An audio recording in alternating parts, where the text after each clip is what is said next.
Welcome to this DelftStack tutorial video. In today's video, we'll learn how to change the language for Safari on your MacBook.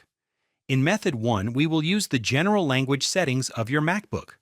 Safari usually follows the system language of macOS, so to change Safari menus, buttons, and many supported websites, you'll need to update your Mac language settings.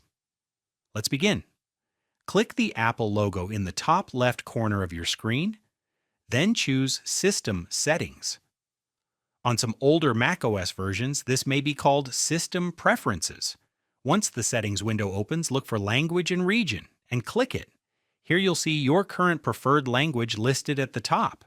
If the language you want is not already there, click the plus button to add a new one. Browse the list, select the language you want to use, then click Add. Your Mac may ask if you want to use this language as the primary language. Choose Use the selected language to make it your main language. The selected language will move to the top of the preferred languages list, which means macOS and Safari will start using it. You can also drag languages up or down manually to reorder them. After making the change, your Mac may ask you to restart. Restarting is recommended so all menus, apps, and system text update correctly. If this video is helping you so far, please like the video and subscribe to DelftStack for more quick Mac and iPhone tutorials.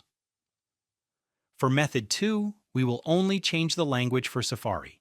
Keep in mind that changing the system language affects other apps too, not just Safari. In the Language and Region settings, switch to the Apps section.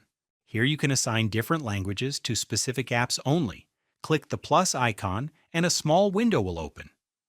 In the Application dropdown, select Safari. Then in the Language dropdown, choose the language you want to use for Safari. Once done, click Add or OK. You may be asked to relaunch Safari. After reopening it, you should see Safari using the new language while the rest of your Mac stays the same. And that's it. You now know how to change the Safari language on your MacBook using system settings or app-specific language settings. Thanks for watching this DelftStack tutorial video, and I'll see you in the next video.